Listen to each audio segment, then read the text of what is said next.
tant de méfaits à ce pays, après tant de marasme, après tant de soutien à ces politiques de grandes ambitions, de grandes réalisations qui n'ont rien apporté à ce pays, nous au cœur dans cette affaire, c'est que aucun de ceux qui ont été au pouvoir avant, ou du moins qui ont accompagné Paul Biya, ne pense un seul instant que la nouvelle génération pourrait prendre le pouvoir et qu'eux, ils peuvent être les conseillers, les parents de cette nouvelle génération. Comment pouvez-vous imaginer quelqu'un après près de 15 ans en prison ou 12 ans, il pense qu'il peut sortir encore de prison à son âge encore et venir diriger le Cameroun alors qu'il y a des énergies? Est-ce que lui n'a pas formé aussi autour de lui des gens qui peuvent prendre le pouvoir, qui peuvent diriger ce pays et qu'il peut soutenir par la maestria, son expérience profonde, sa connaissance? Donc vous voyez un peu cet égoïsme-là de ces aînés-là.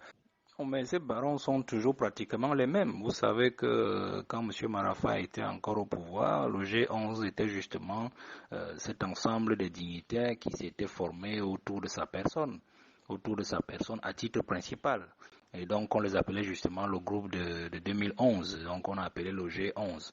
Mais une fois que la tête a été coupée, c'est-à-dire qu'on l'avait pris le 16 avril 2012 et on l'a embastillé jusqu'à aujourd'hui, ces pontes-là qui étaient autour de lui et qui constituent le G11 se sont redistribués autour de d'autres pontes qui justement attendaient l'occasion pour pouvoir prendre les devants. Donc je crois que les affaires ambiantes de criminalité ou d'assassinat du journaliste Martinez nous montrent effectivement, peuvent nous montrer clairement derrière qui ou autour de qui s'est reformé le G11 et puis beaucoup d'autres. Il y a eu d'autres qui ont formé le G18 ainsi de suite. Mais le plus important ici, est de savoir qu'en fait, ce sont les mêmes dirigeants depuis qu'ils sont autour de Paul Biya. Donc leur logique n'a jamais changé. C'est celle en fait de pratiquement plomber toute l'action du président de la République, qui les a taxés eux-mêmes de criminels économiques, de bandits à col blanc, d'apprentis sorciers.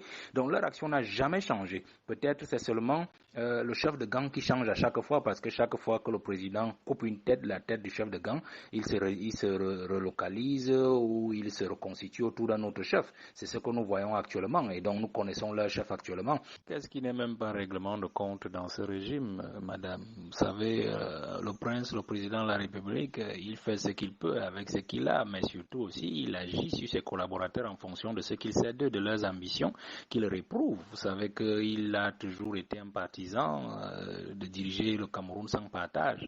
Donc, les postes ministériels ou les fonctions au sein de l'État au Cameroun sont comme des pots de miel. On vous intéresse aux pots de miel comme des abeilles et puis on finit par vous enfermer dans la boîte. Et tous sont toujours tombés dans ce piège-là. Monsieur Marafa n'a pas pu résister. Lui aussi, il a été pris dans ce même piège-là. Donc, c'est comme si vous avez un président de la République qui tend un même piège identique à chaque fois, à chacun de ses collaborateurs au sommet de l'État comme secrétaire général, ministre, ainsi de suite. Et chacun sait ce qui est arrivé à son prédécesseur, mais chacun fait exactement ce que son président a fait pour se retrouver toujours dans de sales draps face à Paul Biya. C'est la même chose. Donc, l'ivresse du pouvoir, madame, c'est ça qui fait aujourd'hui que nos aînés ont perdu la lucidité sur le service du peuple, sur le bien-être de la population, sur l'avenir du Cameroun, sur la jeunesse dont il faut construire le futur. Et aujourd'hui, on est surpris en fait. Ils se disent surpris de ce qui leur est arrivé, mais oh que non, ils ne doivent pas être surpris. Quand ils étaient nommés et qu'ils grimpaient les échelles jusqu'au sommet de l'État, ils savaient qui ils servaient, ils savaient ce que celui qui servait attendait d'eux et ils lui apportaient satisfaction à chaque fois, même contre les intérêts du peuple. Ils ne peuvent pas dire aujourd'hui qu'ils ne savent pas ce qui leur arrive. Non, mais comment ils ne peuvent pas avoir leur propre responsabilité dans cette affaire? Monsieur Marafa, quand il était ministre de l'administration territoriale et de la décentralisation, il était aussi en charge des prisons.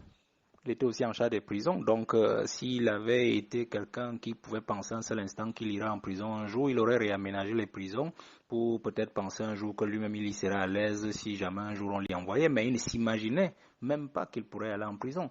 Donc c'est ça le véritable souci aujourd'hui. Tous sont responsables du marasme du pays aujourd'hui, autour du président de la République, Paul Biya. Sauf qu'aujourd'hui, leur peur, c'est que justement Paul Biya a décidé de se détacher d'eux et de tout son appareil. Et ils craignent aujourd'hui qu'il puisse sauter la génération et donner le pouvoir à la jeunesse. Donc c'est là leur grande peur aujourd'hui autour de Paul Biya, qui justement s'est muré dans un silence de cimetière, tombale même pratiquement depuis 2018. Donc on ne sait pas ce que l'homme veut, on ne sait pas là où il va, on s'imagine des tas de choses sur lui, mais personne ne peut dire avec certitude très exactement ce que Paul Biya fera du pays d'ici 2025 s'il est toujours là, s'il est toujours vivant. Donc c'est ça qui fait peur. Ça fait que vous comprenez que même M. Marafa veut profiter justement de l'âge avancé du président de la République en se disant si jamais le président commet l'erreur de le mettre hors de prison, de l'envoyer peut-être en France pour se soigner, il peut revenir tout puissant là-bas et avec l'affaiblissement du système dont il parle dans l'interview de Jeune Afrique, il peut profiter de cette occasion-là pour s'imposer et surtout avec le lobby du septentrion, avec les 10 millions de nordistes qui est en gestation depuis pratiquement 2 ou 3 années et qui cherche à mobiliser toute la faction, toute la population nordiste de ce pays-là. Pour nous autres, nous croyons que c'est vraiment gênant qu'un haut commis de l'État de cette envergure-là pense encore qu'il peut revenir après tant d'années, après tant de méfaits à ce pays, après tant de marasme, après tant de soutien à ces politiques de grandes ambitions, de grandes réalisations qui n'ont rien apporté à ce pays, qu'il pense qu'il peut encore sortir de prison et venir prendre le pouvoir alors qu'on sait qu'il a été de l'autre côté et qu'il n'a jamais été près du peuple. Merci.